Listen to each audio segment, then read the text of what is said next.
हम विशाल के पास नहीं जाए, विशाल के पास हम कभी नहीं जाए। अगर आप चाहते तो हम अपनी दोनों बच्चियों को लेकर यहाँ से चले जाएंगे, लेकिन विशाल के पास कभी नहीं जाएंगे। खुशी, तुमने ऐसा सोचा कैसे कि मैं तुम्हें यहां नहीं रखना चाहती? तुम्हें अपनी मां के बारे में ऐसे कहते हुए शर्म नहीं आती? तुम्हें क्या लगता है इन हालात में मैं तुम्हें अपने आप से अलग करूंगी? और फिर ये घर किसका है? यहाँ आने के लिए तुम्हें मेरी इजाजत की जरूरत है? हाँ? जितना प्यार तुम अपनी बच्चियों से करती हो, उतना ही प्यार मैं अपने बच्चे से भी करती हूँ। अगर मैं यहां से तुम्हें वापस जाने के लिए कह रही हूं तो इसलिए नहीं कि मैं तुम्हें यहां नहीं रखना चाहती, बल्कि इसलिए कि मैं तुम्हें ऐसी जिंदगी नहीं देना चाहती। अब यही हमारी जिंदगी है और इसी जिंदगी को हमें जीना है।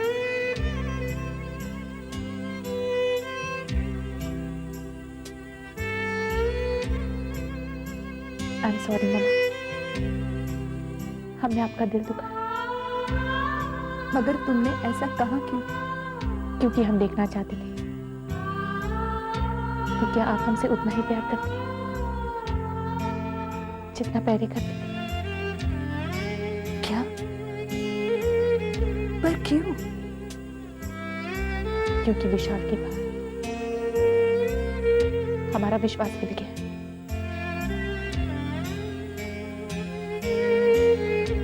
हमने हमेशा माना कि विशाल हमसे बहुत प्यार करता है, हमें छोड़कर कभी नहीं जाएंगे। लेकिन वक्त ने हमें गलत साबित कर दिया। हमने सोचा कहीं वक्त के साथ आप भी हमसे न दूर हो गई। हमें अब किसी पर भी यकीन नहीं है। बहुत डर लगता है जब कोई आपको प्यार करता है और वही मुंह मोड़ कर चला जाए, तो बहुत दर्द होता है। और दोबारा हम ये दर्द बर्दाश्त नहीं कर सकते। हम विशाल के पास नहीं जाएंगे,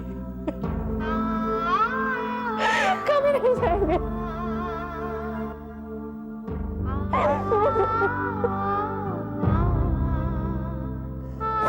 नहीं जाएंगे मम्मी।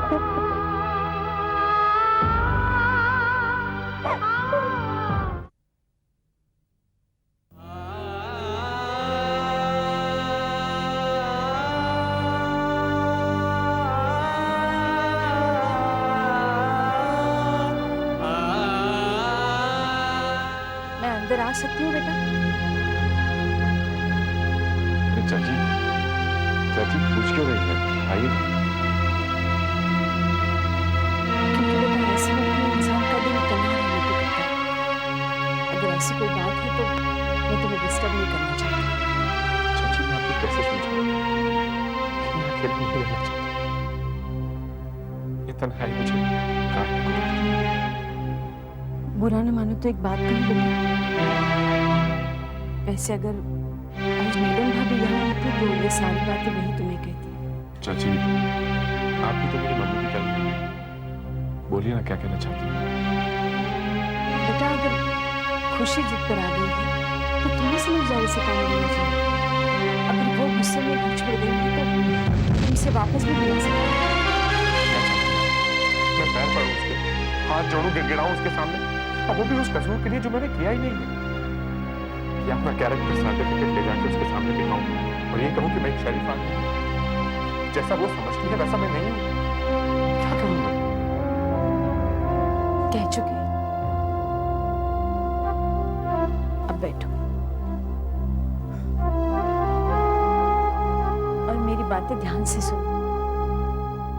सबसे पहले तो अपने दिल की एक कड़वाहट निकाल दो।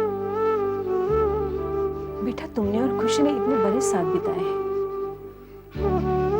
उन यादों में तुम्हारे पास कोई खुशगवार बातें भी तो है,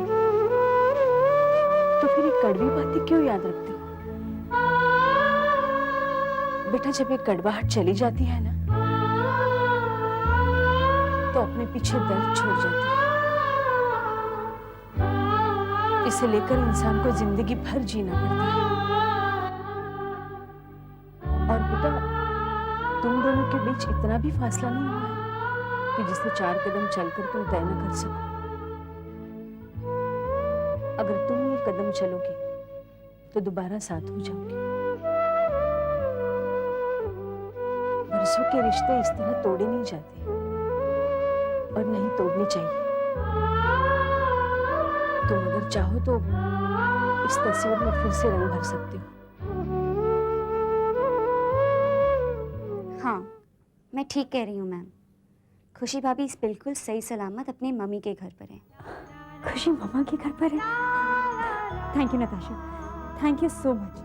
तुम नहीं जानती तुमने इतनी अच्छी खुशखबरी देकर मुझ पर कितना बड़ा एहसान किया है। एहसान? हाँ, और ये खुशखबरी देने के लिए तुम्हें 1 महीने की तनख्वाह के साथ साथ 1 महीने का बोनस भी दिया जाएगा। Thanks again.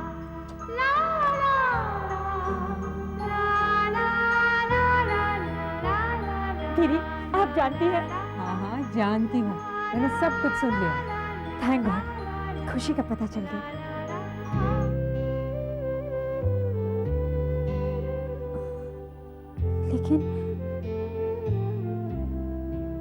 लेकिन खुशी अगर मामा के घर पर है तो क्या? खुशी को इस तरह हमेशा के लिए अपना ससुराल छोड़कर आता देख मामा का तो दिल ही टूट गया होगा। मैंने उनके लिए भी। बस मल्लिका बस, अब हर बात के लिए अपने आप को दोषी मत ठहराओ। मैंने तुम्हें पहले भी कहा था ना कि जब आग भड़कने लगती है तब उस आग के आसपास के हर एक को उस आग की तपिश सहनी पड़ती है। पर दीदी, मैं देखती हूँ।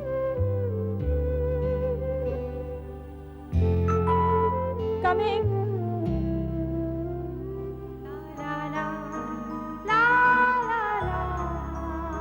मम्मा?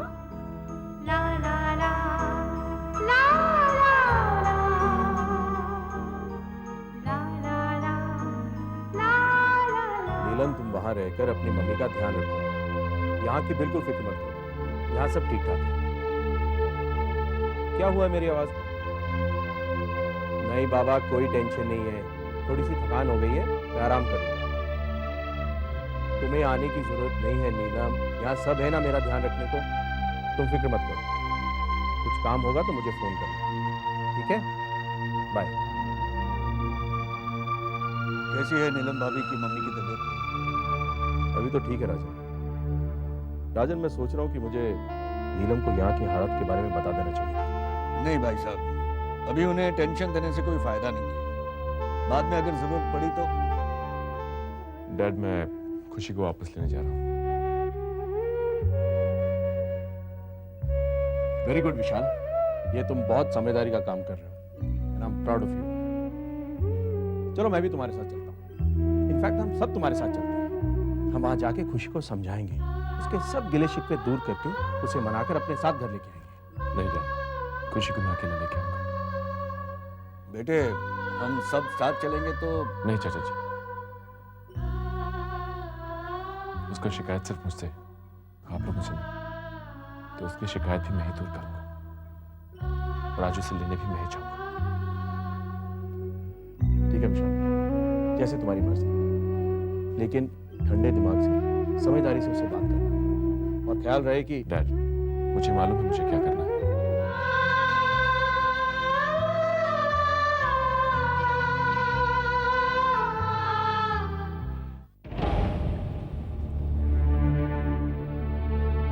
कहिए, आप मल्लिका?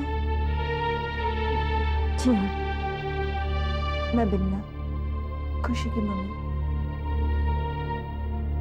मगर आपने मुझे मम्मा क्यों कहा? वो एक्चुअली मेरी मम्मी बिल्कुल आपके जैसी दिखती हैं, इसलिए। खैर छोड़िए, अंदर आइए ना, आइए।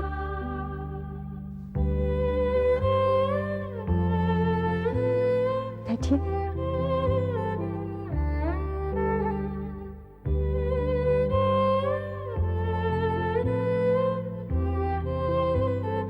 एक्चुअली बेटा, मैं ये कहने आई हूँ कि क्या लेंगे आप माँ जी?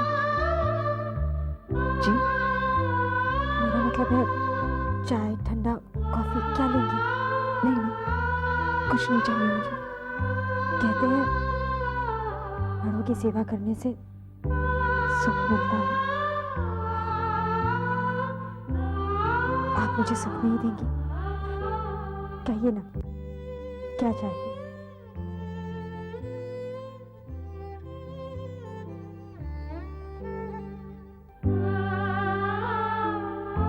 जो मैं चाहती हूँ, क्या मुझे वो तुम दोगे? क्या? विशाल, मैं अपना दामाद तुमसे वापस लेने आई हूँ। आपका शक सही था। जो आपको चाहिए मैं आपको नहीं दे सकती। मगर क्यों? मल्लिका प्लीज, तुम खूबसूरत हो, जवान हो, दौलतमंद हो, तुम्हें तो कोई भी मिल जाएगा। फिर विशाल है क्यों? वो मेरी बेटी का पति है, उसके बच्चों का बाप है। एक हंसते खेलते परिवार को खत्म करके, एक पति को उसकी पत्नी से अलग करके, बच्चों को उसके बाप से अलग करके तुम्हें क्या मिलेगा? और मेरी शादी, मेरा परिवार, मेरी बच्ची को बर्बाद करके उन्हें क्या मिला?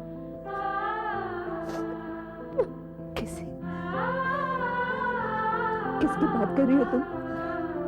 आप जाइए यहाँ से।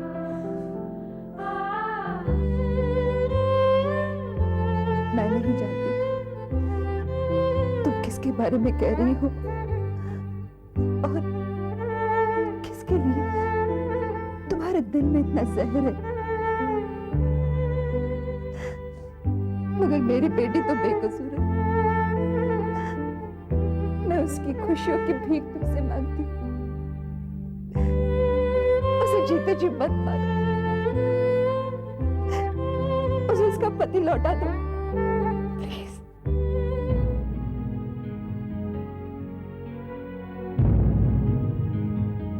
अरे वाह, शाबाश मेरी बच्चियों, तुम जैसी बेटियां हो तो किसी को बेटों की कमी महसूस ही नहीं होगी।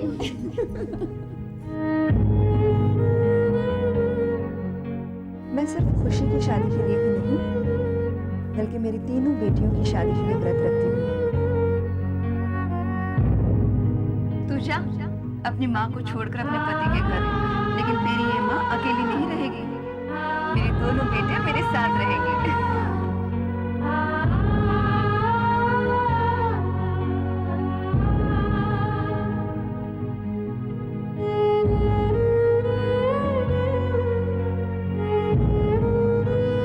सौभाग्य तो हमारा है रक्षा जी कि हमारी बेटियां एक एक खानदान में बहू बनकर जा रही हैं।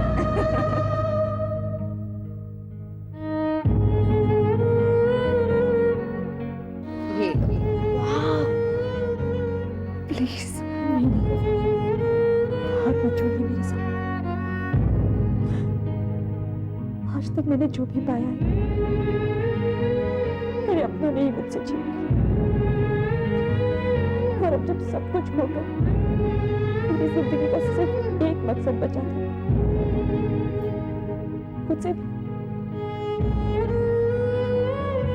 उसे भी आप मुझसे छीन लीजिए।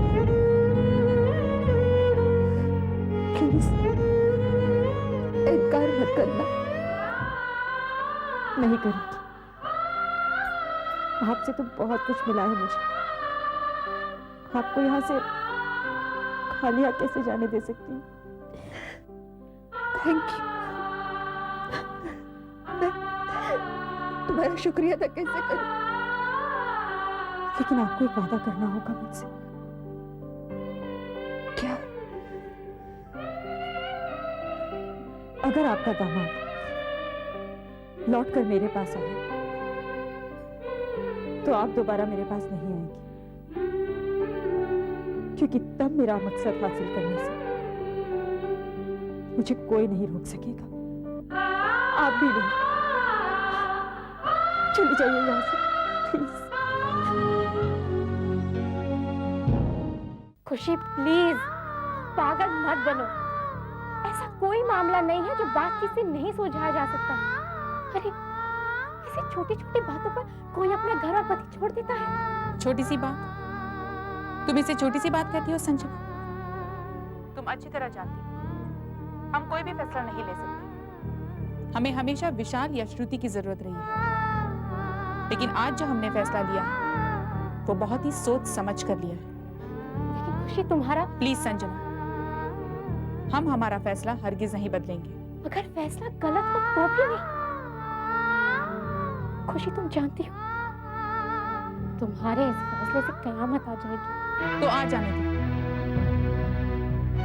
जो बिजली हम पर गिरने वाली है, हम चाहते हैं उसका झटका दूसरे भी महसूस करें। लेकिन खुशी ये तरीका नहीं है एहसास दिलाने का। हम किसी को कोई एहसास नहीं दिलाना चाहते, जिल्लत और छल कपट से दूर रहना चाहते हैं। महीनों से जो छल हमसे किया जा रहा था हम उसे बर्दाश्त कर रहे थे, बस अब और बर्दाश्त नहीं होगा। खुशी प्लीज। तुम हमारी बात सुनो संजना, तुम हमारी दोस्त, इसलिए तुम हमारा साथ दो। अगर तुमने हमारा साथ नहीं दिया तो आज से हमारी दोस्ती खत्म। खुशी प्लीज संजना, हमें पूरा यकीन है कि तुम हमारा साथ दोगी। हमारे यकीन को मत तोड़ना, वरना हम बर्दाश्त नहीं कर पाएंगे। अब रखते हैं, दरवाजे पे कोई आया है, शायद वकील होगा।